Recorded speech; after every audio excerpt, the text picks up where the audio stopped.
Hey everyone, welcome to the Smart Economy Podcast, a production of neonewstoday.com. I'm your host, Dylan Grabowski. After 4 years, 2 hosts, and 65 episodes of the Neo News Today podcast, we are widening the scope of our show to provide listeners with more diverse insights from across the cryptocurrency and blockchain industry. In an increasingly multi-chain world, blockchain is a rich tapestry of networks, projects, and advocates, all contributing in their own way to bring the smart economy to life. In many ways, the biggest issues of today are agnostic and are not confined to any particular chain or technology.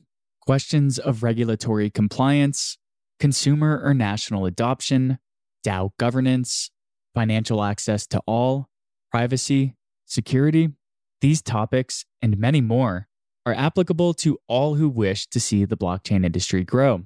Regular listeners of the NNT pod can still expect to hear insightful discussions with thought leaders and builders from within the Neo ecosystem. However, you'll also be introduced to many interesting guests from the wider blockchain industry, and we're confident you will enjoy learning from what they have to share. We're aiming to release episodes of the Smart Economy podcast in mini-series that focus on single topics, but explore them from a range of different perspectives. Our first series concentrates on decentralized autonomous organizations. Each of our guests from the first 4 episodes have participated in DAOs in varying ways. Our first guest is the pseudonymous Jon ShapeShift, who I'll introduce in a moment. In future episodes, you will also hear from Gil Machado and Claude Mueller, longtime developers in the Neo ecosystem, who recently built the infrastructure for Grant Shares, a DAO for distributing Neo funding. You'll also hear from Yev Mushnick, a lawyer based in Colorado who helps incorporate DAOs internationally and is an active member in unique, humanitarian, and employee benefits DAOs. And you'll also hear from Andrew Redden, an Ethereum developer and founding member of Pleaser DAO, a collective of individuals who purchase and preserve unique artifacts of cultural relevance. This series digs deep into each person's background and their various experiences participating in DAOs. Just a reminder, nothing said on this podcast is a solicitation to buy or sell any tokens, that nothing should be taken as financial advice, and that our host or guests may hold tokens discussed in any given episode. With that said, enjoy the Smart Economy Podcast DAO series. This episode of the Smart Economy Podcast is part of the inaugural series focusing on decentralized autonomous organizations, better known as DAOs. DAOs can take different forms around unique causes, and this series highlights that by talking with some of the best minds in the space. In this episode, I chat with Jon ShapeShift, the co-founder and former COO of the ShapeShift decentralized exchange. Last year, the company made relatively groundbreaking news when they announced plans to shut down the company's corporate structure and replace it with a DAO. In this conversation, Jon and I discuss ShapeShift's background, his lessons learned over the years, how the team chose the technology to build upon, and DAO governance and communication processes. I really enjoyed this conversation with Jon, and I hope you will too. Jon, welcome to the Smart Economy Podcast. You are our first guest since rebranding from the previous episode, show, which was called Neo News Today podcast. So welcome and thank you for joining. Yeah, thank you for having me. Glad to be here. We've hung out in person before, but I don't know if I've ever shared the story with you that the whole reason I write for Neo News Today and I'm in the space right now is because I randomly traded Ethereum and Bitcoin for a bunch of coins on ShapeShift in 2017. And Neo was one of those coins, and it opened up a rabbit hole after I downloaded it and stored it on a private wallet. So this is a really cool interview to have because it's coming full circle. And ShapeShift was kind of like my entrance into decentralized blockchain ecosystems. That's awesome. Yeah, I haven't heard that story from you.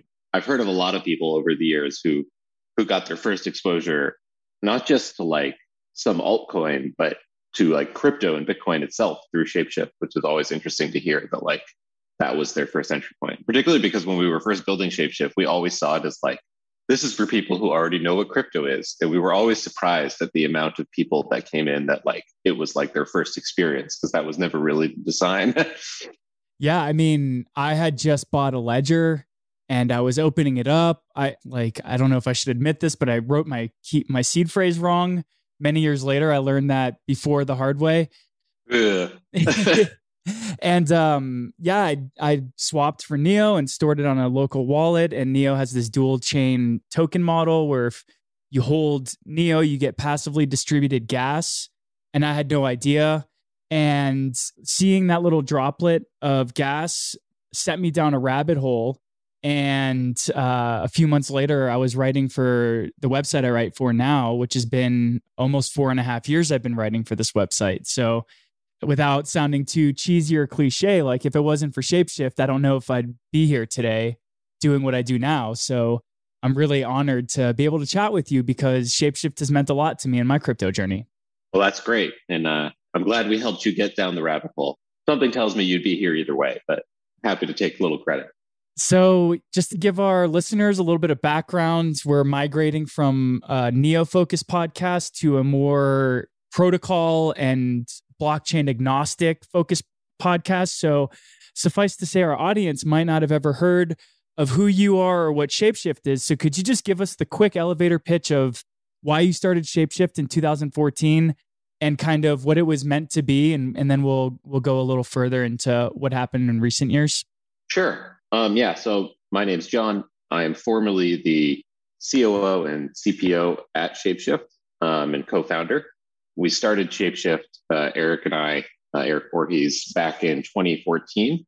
And the original goal was to essentially just be like a vending machine for crypto, to make it super easy to just put in one digital asset and get another one. Like what we were experiencing in the early, like back in 2014, when crypto was really just Bitcoin at that time, Bitcoin and a few other coins, is that if you wanted to get one of these other digital assets, it could be a really kind of annoying, lengthy, frictionful process. And we kind of had the realization of these are all digitally native assets. This shouldn't be that hard.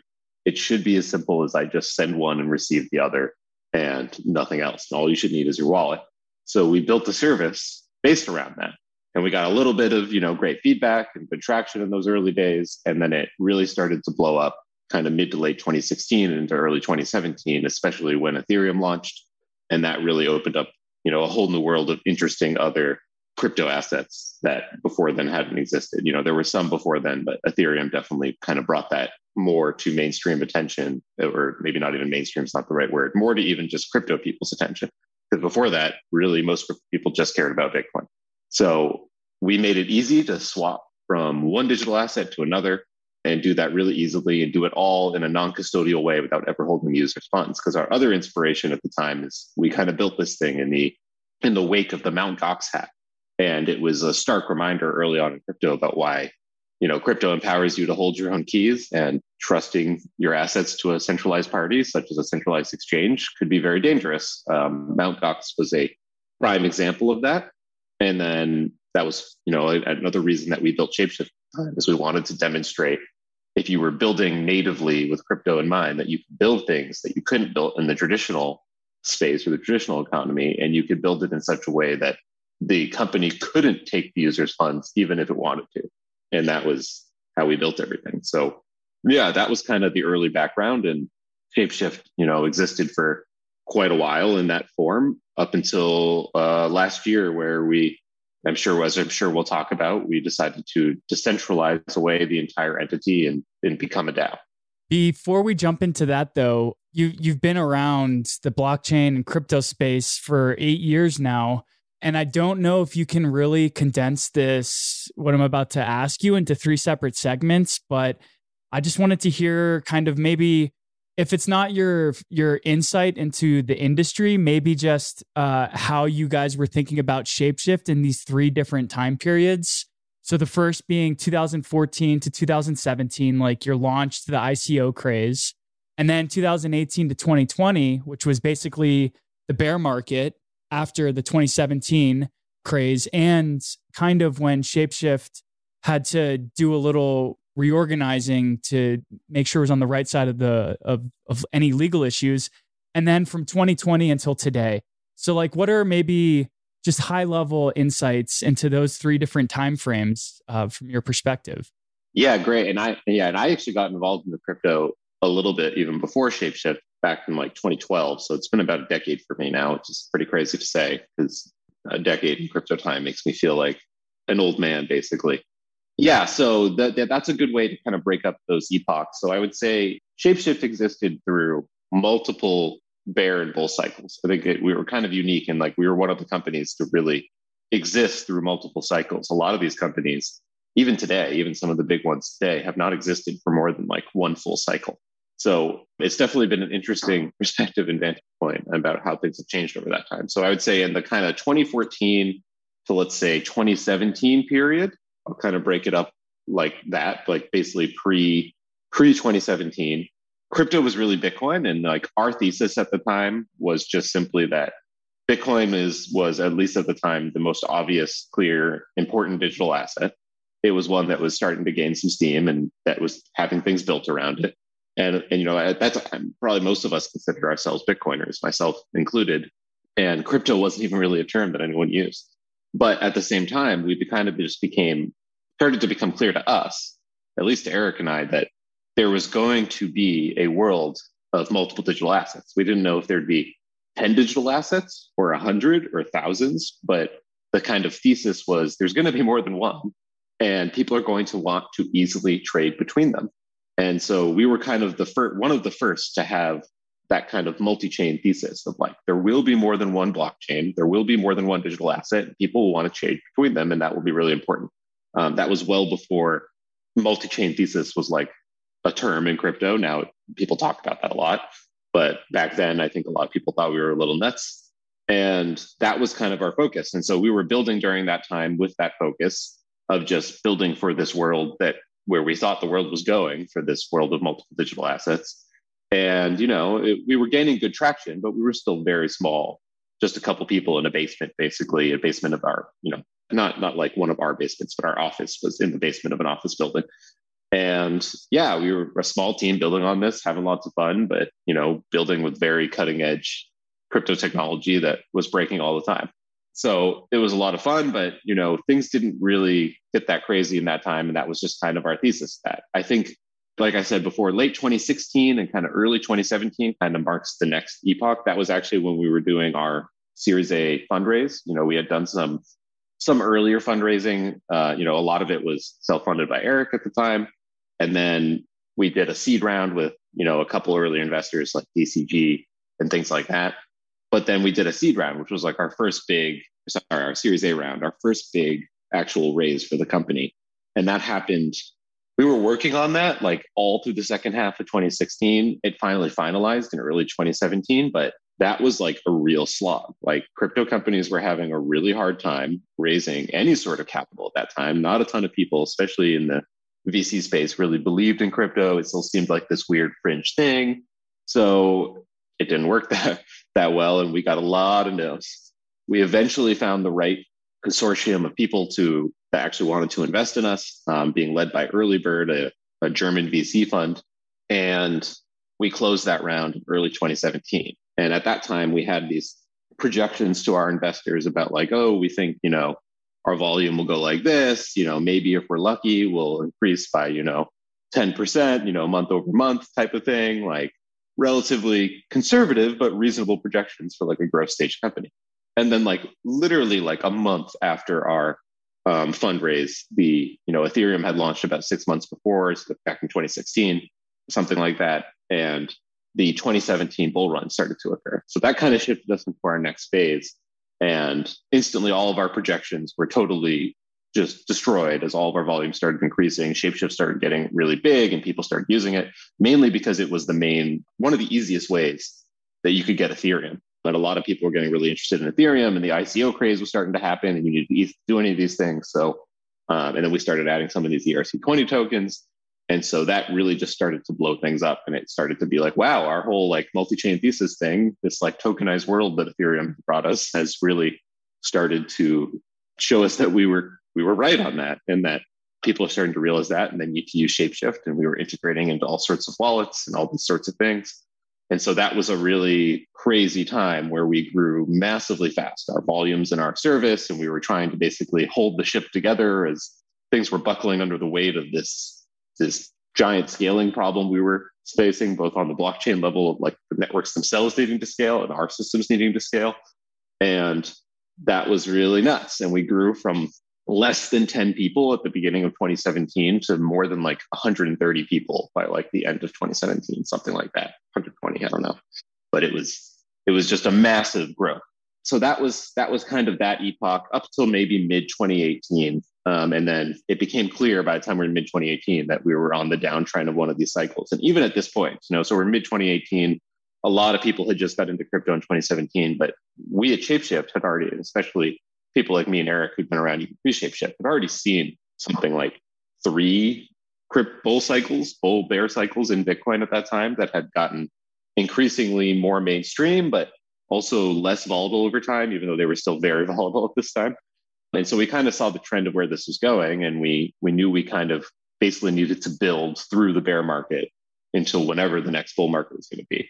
At the same time, we were dealing the regulatory winds for shifting, and we went through our kind of next epoch at ShapeShift, which is where we had to implement KYC after various many ways of paying lawyers millions of dollars to figure out what we needed to do here.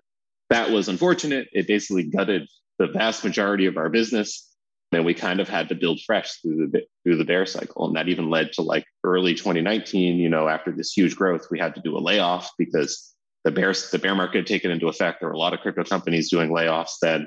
We had to shrink our staff. We had to make sure we were going to survive for the long run. And we were kind of building a new product at that point, which was a more like full non-custodial crypto platform and not just an exchange, just an easy wallet-to-wallet exchange, which is what we had before.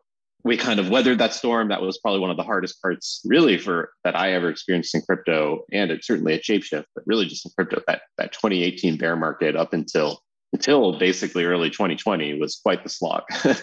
Lots of people building, lots of FUD.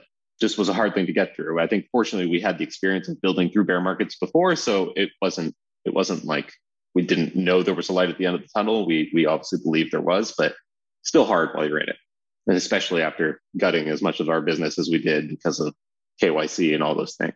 So fast forward to 2020, and we basically started seeing the rise of, DeFi and decentralized exchanges and, all these crazy yields going on, all these things, and started getting really interested in these phenomenons.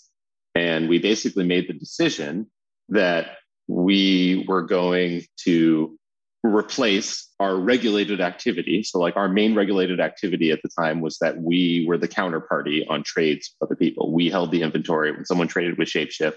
When they sent us Bitcoin, we sent them our Ethereum, et cetera. So our goal was to remove that regulated activity by starting to source all of our trading directly through decentralized exchanges. And this was, kind of before it was clear that these things were big enough to handle that, but it was clear to us that they were getting big enough and that it was time to move that direction. And we kind of saw a lot of these DEXs as continuing the ethos that we started at ShapeShift, non-custodial, the ability to trade these things with very little friction and easily. And so we really kind of bought into that thesis as like a continuation of our multi-chain non-custodial thesis. And we thought that was the right time to do that. And so I think it was either late 2020, early 2021, we released our first DEX integration, originally through 0x. So basically all Ethereum token trades started going through there. And then in April, we announced our integration with THORChain right when they launched their mainnet, which basically allowed us to do cross-chain trades. And at that point, no more trading went through ShapeShift directly. It all went to centralized exchanges. And that was kind of the last major thing we did as a company. And then a few months later, we actually announced back in summer of just last year, 2021, that we were going to actually decentralize away the entire entity and open source our software and become a DAO. And that's kind of where we are today. Is the company has been mostly wound down, And the DAO is living every day, and like all the interesting development, all the open source code is being built out in the open. And it's really a community driven product at this point, run by the ShapeShift DAO. And that's been honestly some of the most fun I've had in crypto in my last decade. It's just been watching this DAO and this community build itself and grow, and everything cool that's happening there on a daily basis has just been super awesome. So, that's kind of the abridged, story of ShapeShift from my perspective and some of those epochs we went through. But yeah, it's been quite the ride. And I'm sure there's a lot more detail in any of those specific instances, but kind of gives a quick overview. It's actually pretty funny. I had a handful of like intro questions that I wanted to ask, and you kind of nailed each one of them as you were going through that. I remember when ShapeShift announced that it was going to do KYC and AML, and of course, a lot of the blockchain industry kind of turned their backs on ShapeShift. These guys are resting on their laurels. They're changing their ideology. They don't really care about decentralization. And I was in Colorado at that time, and I remember just understanding the risk that you guys were taking as the leaders of a corporate structure that could potentially be facing any potential legal issues. So I think I remember speaking with one of your employees that your user base dropped by something like 99% after you guys went KYC AML. And I'm proud to say that during 2019 and 2020, I was only buying Bitcoin and Ethereum through ShapeShift, storing on my Keep keys. So I was one of the 1% that stayed faithful. Well, thank you very much for doing that. But I also don't blame anyone who left because, honestly, they had more frictionless experiences being offered by competitors that didn't require KYC, that were, located in other countries that weren't as worried about the regulatory situation. So like, I totally understand why I went to those users, but I also appreciate, of course, folks like you who stuck around and used ShapeShift during that time. And that was one of the great things about our move to the DEXs and our decentralization effort is we got a lot of those people who really still love ShapeShift coming back and like realizing that, we were still true to our ethos. I think one of my favorites was people used to blast Eric on Twitter saying, oh, you just did this because you're a banker shill and you sold out. And it was such a funny way to think about it. It's like we literally gutted 99% of our business and people would tell us we were selling out. It's like, selling out to who? like who is making the money here? Because it's certainly not us. And I guess timing is everything, especially when you run and own your own business. And DeFi summer of 2020, you guys were privy. You recognized what was available with these DeFi protocols. And then, that's when we started seeing things like Yearn really start to take off. And so we're starting to see this robust sort of comprehensive nature of various different DeFi protocols. And I remember reading about ShapeShift going towards these, using these protocols in the back end and kind of just like giving an internal like woot, like you guys made it and here we are and you get to come full circle and like you weathered the storm. So I think that's one really cool part about what's happening with the decorporatization, the decentralization of the ShapeShift corporate structure. But this is a series on this Smart Economy podcast series is on DAOs. So I want to make sure that we do cover kind of like basics from the various different subject matter experts we have. So if you could just like tell me what a DAO is in your words and maybe the different types of DAOs, that could be a nice kind of springboard into the next portion of this conversation. Yeah, happy to do that. DAOs are a very big topic and they're very hard to define, in my opinion. Like people like to throw out these like very simple, on its base level, DAO stands for Decentralized Autonomous Organization.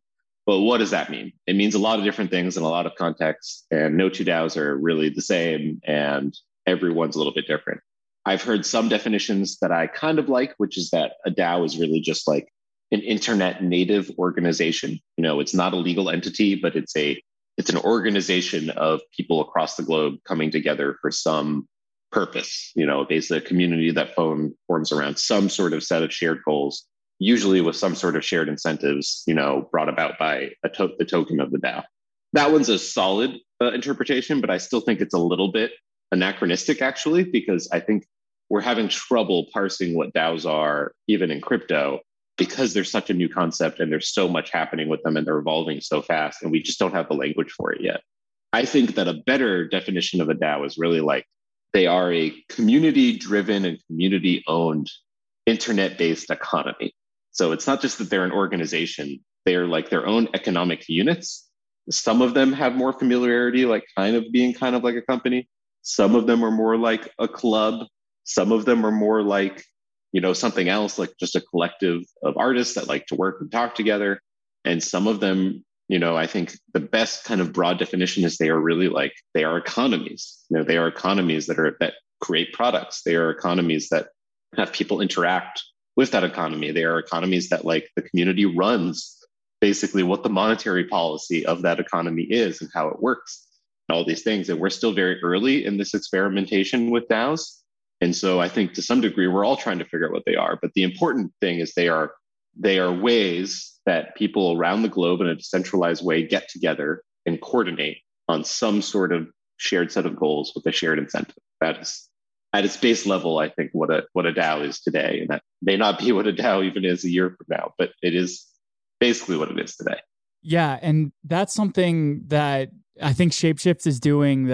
We're talking about a trailblazing section of a trailblazing industry, DAOs within cryptocurrency, but then ShapeShift is decorporatizing and it's breaking down its existing corporate model into a DAO.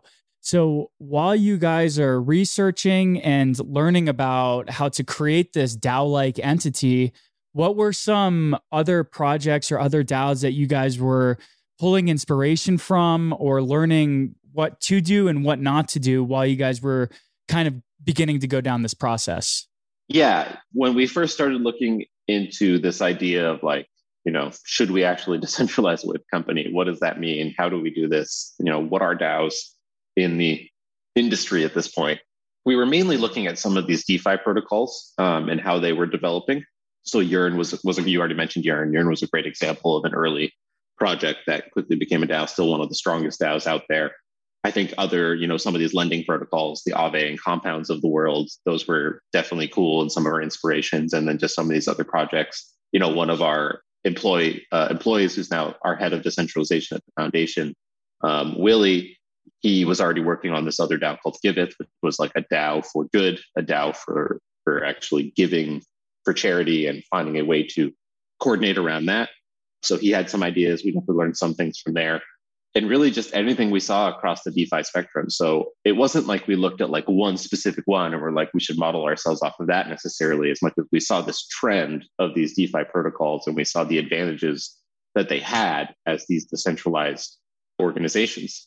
So yeah, those were kind of some of our main inspirations, but we also looked at like protocols themselves. I mean, really a DAO is not that far off from an actual protocol like a Bitcoin or Ethereum. In some ways, they're that similar. The governance is a little bit more explicit, but there's more protocols that are coming and they're more explicit. And, we've also been very interested in watching the Cosmos ecosystem for a while. Cosmos networks, even though they're built as L1s, really are kind of DAOs on chain as well. They have governance built in usually, or at least they can have it. They tend to vote on things very much like a DAO. So we kind of were watching all these things across the spectrum, and they all kind of helped inform us on what we thought was possible with ShapeShift and the way we wanted to go. I also think that the DAO tooling just got a lot better. Like if we had tried to do what we did even a year beforehand, a lot of the tools that we rely on for the ShapeShift DAO just wouldn't have even existed. And we would have had to build a bunch ourselves, and that would have made it a lot harder.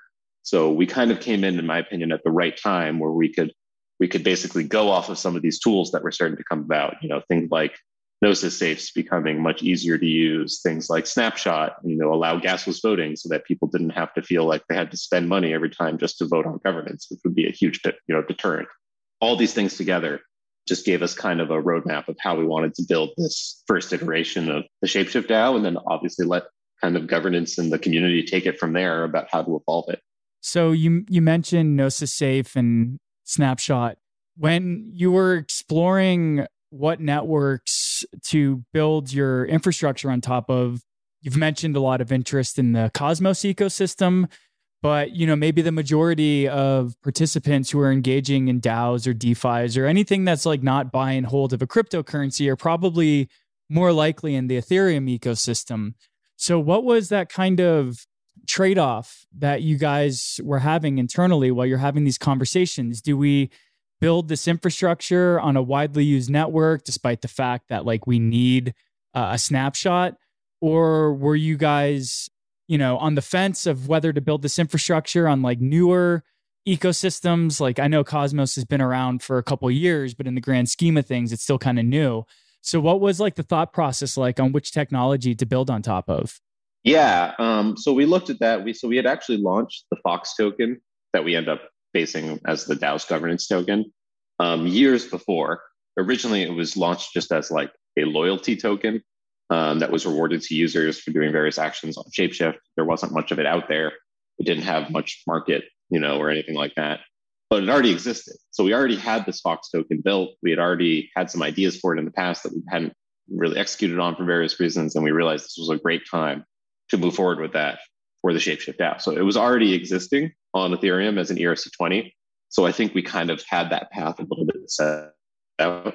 And also, one of our goals was to really break Ethereum at one point or another. Even people who may not have been hugely into Ethereum today, something for ETH or ETH for an ERC20 or one of these things. Ethereum transactions in the past, or not necessarily to do this on Ethereum. And also there was a huge momentum towards DAOs on Ethereum and the things they were building there and the tool sets. So all of that together, it made sense to launch at least the initial Fox token and all of our governance and our stuff on Ethereum.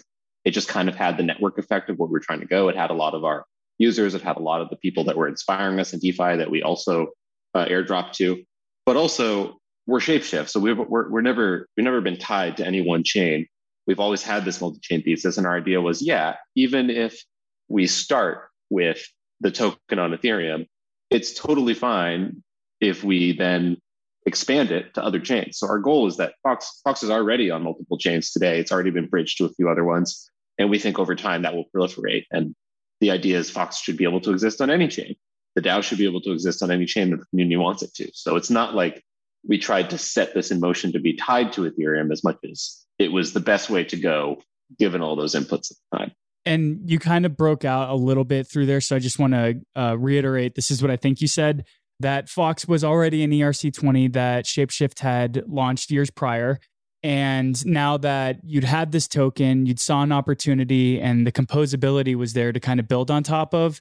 And you also wanted to reward early participants in the Ethereum ecosystem who also wanted to participate in DAO-like modules. And so that's why you kind of just like started with the Fox token, which you already had, but it was kind of a multi-prong sort of re-incentivize people for participating who had already participated.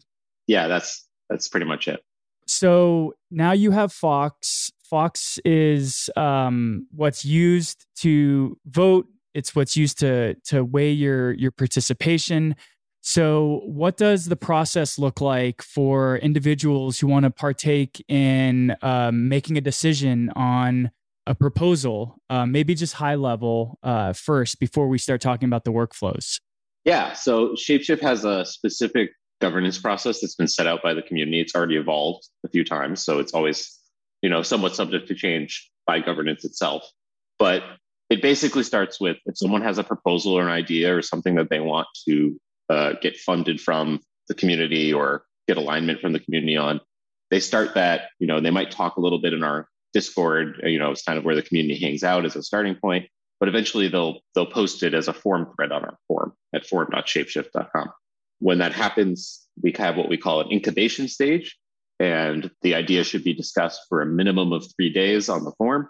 Once that happens, and if there seems to be strong, good sentiment towards it, the person can move it to what we call our ideation phase, which is kind of like a signaling section where people can basically just acknowledge, yes, I want this to move forward to a formal vote, or no, I don't. That has to be a minimum, again, of about 3 days, I believe. And then if it passes both those thresholds, and often it'll take a little bit longer as there's community feedback and people want to see changes and the author will do it or they'll discuss, eventually it goes to snapshot for a formal vote. And with snapshot, that's where the actual Fox voting happens. You basically just sign a message, a gasless transaction. And if it receives more Fox votes, more yes votes than no, and it reaches what we call our quorum, which is about 4 million Fox today, then it'll pass and it'll get executed, whether that's funding of a specific thing or it's a signal to the community to march a certain direction on the product or whatever it is. It can really be almost about anything. that's the basics of the governance process. There's a lot more to that. We have our weekly governance call every week. So usually when people are going through governance, we talk about these things with the community on the call. Sometimes we'll do AMAs or specific calls in the community to talk about questions about a specific proposal that is going on and let the author and the community members interact and discuss. All of these kind of happen, but the core process is basically the kind of discussion on the forum in the two phases: incubation, ideation, and then the formal snapshot vote, which is when Fox voters actually vote on it. So all in all, the process usually takes in the range of like about 2 weeks from start to finish. If you try to get a proposal through quickly, sometimes it'll be longer, just depending on discussion and people going back and forth. But that's the basics of it. And it's really cool that like anyone can come and do that. And you don't even necessarily need Fox to propose something to the community.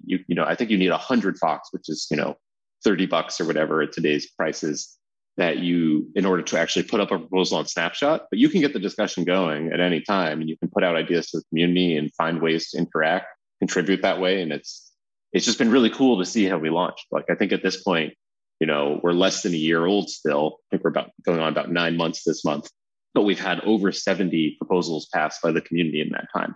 So it's been very active. Like, there's rarely a week where there isn't something that the community is talking about and voting on. So it's just been awesome to watch during that time. And what do you think is your most valuable forum for communication? Is it the ShapeShift forum that people go online and they make these proposals? Or do you think that you find more of the value is extracted from the kind of like peer-to-peer real-time messages that occur on Discord? Yeah, it's hard to say. I would say it's really a bit of both. Like, the Discord is really valuable because it's kind of where and this is the case for a lot of DAOs, not just ShapeShift, but it's where the community kind of hangs out. So it's where you have that synchronous communication. Maybe you work on something. It's where the meetings happen. It's where people talk synchronously about things, but it's definitely more informal. It's kind of like, the big DAO, like office/water cooler where people hang out and, discuss and work on things. But that's not necessarily good for like a formal governance process. So the forum is much better for like, getting a little more formal and, no pun intended, and basically going through like, here's the explicit, the specific explicits, being able to do that asynchronously, giving people time to read through an idea, respond in their own time. The forum's really good for that because it keeps, a thread of all the discussion on that particular topic, which can be really hard to find in Discord at times if you don't know where to look or you're not part of a specific discussion at the time. So they both serve their purpose. I wouldn't necessarily say one is better than the other. They're good for different things. I think like if you're getting new to the ShapeShift community and you just want to get up to speed on like what's happening in governance, the best way to do that is to look at the forum, look at Snapshot, and you can get a sense at a high level. But if you want to know like what's brewing, like what's coming down the pipeline that hasn't been posted on the forum, what does the community care about, then you kind of need to hang out in the Discord and get more of a sense of what people are talking about on a daily basis. And that usually is the genesis of how things get onto the forum.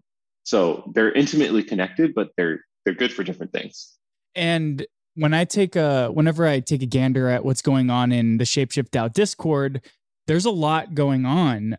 You guys didn't just decorporatize and slap like a DAO label on. There are actual, what you guys call workflows, which are different areas that are being like actually developed. So you have like coders and developers, not just people who traded on ShapeShift a couple years ago. So what are some of the things that are being voted on? What are some of the conversations being brought up? What are some of like the protocols or applications or actual real world like things that I as a user can get my hands dirty with? What are some of the things that are being funded and being proposed? So yeah, I'd say one of the main areas that's talked about and has been self-organized through the DAO since Genesis is this idea of work streams. And so work streams are kind of like a group that is formed to work on a specific area of the DAO. So we have, a product work stream, an engineering work stream, an operations work stream, a security work stream, a marketing and growth work stream, et cetera. So there's all these various work streams that have basically made a proposal to the DAO and said something along the lines of, I should lead this work stream. Here's how much you should fund me.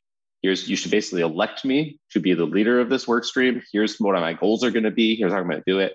And I will have a term of 6 months, basically. to either show you I've delivered on my goals or not. And I'm going to hire people into my work stream and we're going to work on these things together. So like that's one of the main ways that kind of work gets done in the DAO is, a work stream gets elected, they go through funding cycles, the community reevaluates if they think they're hitting their goals and if they should get more funding or increase their funding or, cut some of their funding or whatever it is. Very kind of similar to like companies' budget cycles.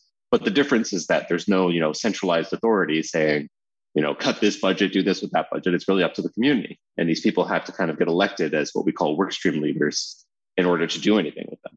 That's been awesome. It's definitely been one of the strengths of our DAO is that we have these various work streams. And then alongside that, we also have these various people that either the governance itself might put out bounties, or the work streams or other people in the community might put out bounties. So we have a lot of other contributors who are contributing to work, basically to the product, to the community, even if they're not in a work stream. They might come in and pick up a bounty. They might live off of bounties. They might do a little bit of both, contributing in this way to a work stream, picking up bounties over here. And all of that's been working really well together to the point where like the engineering work stream, this has been one of my, things that I've been very proud of seeing is that they cannot put out bounties fast enough before developers from the community come and just pick them up. So like if they put out 10 bounties in a week, all 10 will get done that week. And that's been incredible to watch over the last few months because that was not a foregone conclusion that we would have that much interest in our code base and this open source code and getting people up to speed contributing. So that's a big part of it. I mean, other things that happen pretty often in governance are things around the DAO treasury. What should we do with our various, with our treasury? Should we put it to work in DeFi? How do we allocate? How do we get exposure to stable coins to make sure the DAO has enough, to last through a bear market if we get into a really bad bear market? Things like this. There's a lot of discussions around that. Tokenomics of the DAO is a big thing. There's a tokenomics work stream. All these things are all parts of governance. And then some of it's also just like signaling stuff. Like the product work stream at one point put up a governance proposal saying like, here's our current roadmap. Like, does the community like this roadmap? And, that gets voted on kind of as a signal forward about whether the community feels like we're going the right direction or not, or the product, at least the product work stream is going the right direction or not. So all those things kind of get wrapped into governance and all sorts of other things, funding on various budgets, addendums to those proposals when something changes. Those are all pretty common across the DAO. Yeah, and I think it's really just something of importance to highlight that when ShapeShift did decorporatize and decentralize, there was a working platform where trading was going on and individuals could use the ShapeShift beta trading platform. So you have this interesting concept of this already pre-existing product, and now you've taken away your corporate model and you have people volunteer or propose changes and they ask for funding for that. So are you seeing a lot of your former W-2 employees are individuals who are picking up the ball for these particular work streams? Are you finding random anons from crypto Twitter are getting involved? Who are the types of individuals that are now contributing to ShapeShift, and how has it surprised you maybe? Yeah, it's a great question. The answer is really, it's kind of all of the above. So ShapeShift, I think, was lucky, or like we had a really good core for our DAO in that we were this company that operated for, nearly 8 years before we decentralized into a DAO. And so that did mean that a lot of the people that, were incentivized to and wanted to contribute and were familiar with ShapeShift were former W-2 employees and kind of helped us form like a nucleus of the DAO, a nucleus of our culture. But very quickly, we had other people join from the community who are not former W-2 employees. And we've had devs join that way. We've had people on pretty much every type of workstream, operations, product, et cetera, come in from the community who we didn't know. And they started as anons, or maybe we got to know them through Twitter, or maybe someone introduced a friend who was interested in DAOs, or like all of that kind of happened organically. So at this point, I would say it's about half and half. I probably even less than that, actually, because I think by what I heard is something like we've had nearly 100 contributors, like, just in the last few months that have contributed in some way and gotten paid some way. About half of those are probably on work streams, and about half of those are various contributors, via bounties and other parts of our ecosystem. Probably less than half at this point are former W-2 ShapeShift employees. There is certainly still a good core nucleus of that, but so many people have showed up in the community, and some of our best contributors are people that, I didn't know at all less than a year ago. but just kind of show up and throw their hat in the ring and say, hey, I want to contribute. How can I help? Like every day at this point in the Discord, we see people showing up being like, hey, I'm super interested in this. It's super cool. How can I help? Some of those people just say that and you never hear from them again. And that's fine. But some of those people show up and they become, very regular active contributors, all the time. So like a lot of people in our marketing and growth work stream came from that portion, people in engineering, people in operations, and they're some of our best contributors. So it's really a mix of all those things, but like it's one of the awesome parts of the DAO is like someone can just show up and start helping. Like you don't need to apply for a job. You don't need to like give someone your resume or even necessarily tell us your real name. You either just contribute value or not. And there's pretty much opportunities for anyone, no matter what their skill set is. Certainly don't need to be an engineer, although those are always in high demand, and contribute. So there's just so many opportunities to do that. And we see it every day. And I think within like a year, it'll be like 80%, plus, are people who've come from the community, and, far less are former W2 employees, just because of the amount of growth we'll have. So yeah, that's kind of where we are today. And it's one of the coolest things about working in a DAO. And one of the things I love the most is just like, you never know who's going to show up and help. And it's just so awesome to see help come from all corners of the globe of people who just are really aligned with the mission. I mean, that's another cool thing about it is like, when you hire someone at a company, there's always this dance of like, okay, well, they want this much compensation. Do they actually care about the company? Is this just a job for them? No one really shows up for a DAO as just a job. Or if they do, it's really not going to last long. I mean, that was always kind of the case, even in crypto, to be honest, even as a company, but it's very different in a DAO. Like if someone's here and contributing every day, they're there because they care about it. They're there because they're actually passionate about it. They're interested in what the DAO is doing. Otherwise, they wouldn't stick around, and nothing's forcing them to stick around. Like they're generally not there for other reasons. They're there because they care. So that's been really awesome to just see that and the type of people that brings. Wrapping up, because I know we both have a tight deadline. I think one of the last questions I want to ask you is, what is the best way to, whether it's emotionally or financially or whatever, what's the best way to invest back into your DAO, into your DAO's community, so that this thing can not only survive, but thrive as well? Is it through the treasury? Is it through the GMs every morning? What is it? That's funny with the GMs. I just saw a post on Twitter today, actually, that someone measured the GMs per like Discord, and the ShapeShift DAO was like number 4 or something of all these ones they measured of like amount of GMs, which was pretty hilarious. Congrats. Yeah, I like that. Yeah, I think the best way to get involved and contribute is simply to, well, there's a couple things. I mean, obviously you can buy the Fox token if you're interested to be part of governance. That helps the DAO in having more interested, people that are token holders and voters. That's the easiest way probably in terms of if you just want to throw a little money at it. But more importantly, I think, is if you want to contribute or you want to get involved in the community or just see what's going on, you don't even necessarily have to know you want to contribute, but maybe you just want to learn about what's happening in the community and then see if an opportunity arises. That's how a lot of people start, I think. The best way is to simply jump into the Discord, start hanging out in the channels, check out the forum, check out the snapshot and what proposals are going on, and join a call or two. Like we have a couple of weekly calls that are really popular that are really good ways to get it. Some of my favorites are like our weekly tokenomics call every Tuesday is always really awesome and well attended, and our weekly governance call Thursday. Like if you just want to get a high level sense of what's happening in the DAO on like a governance level, best way is to simply join the Discord, check out the forum, join our governance call, spend an hour a week listening along. You get a really good sense at that point. And as you do this, you'll probably find other opportunities. You'll see people talking about things that interest you, and you'll be like, hey, maybe I could help with that. Or someone brought up this idea, thing, and they need help on this thing, or they need someone to write something, or they need someone to go talk to someone else about partnerships. Like this is something I could do. Like you will naturally find opportunities if you just kind of jump in and start being part of the community that way.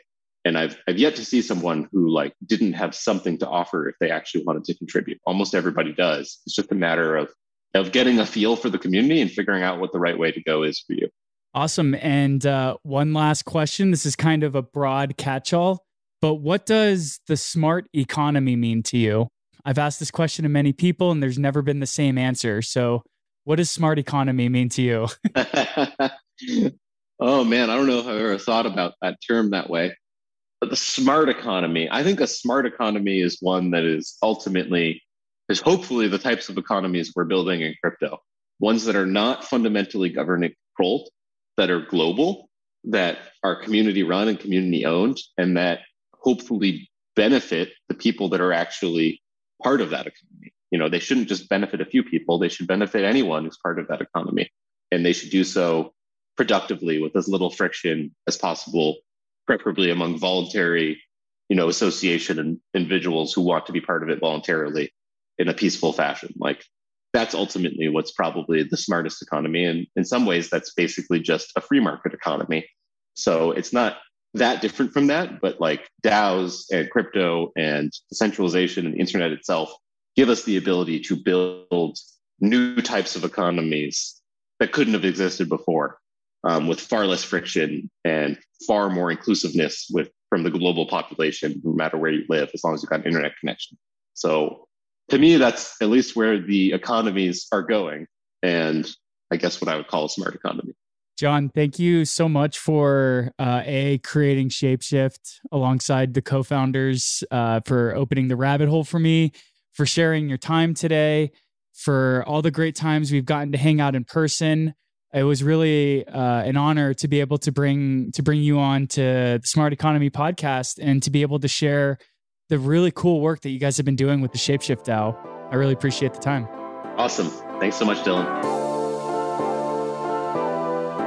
Well, what did you think of that conversation? I thought it was really interesting to hear about the rich and storied history that ShapeShift has in blockchain space.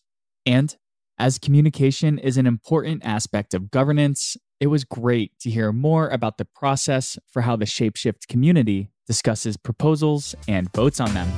Lastly, I found it fascinating to hear more about the contributors to the ShapeShift DAO and to learn that they're not all former W-2 employees, but also new individuals from across the internet. With that, I want to thank you so much for taking the time to listen to the Smart Economy podcast. If you liked what you heard and want to support the show, please keep Neo News Today in mind when voting for your Neo Council member as part of Neo's governance process. We appreciate you, and we look forward to catching you next time.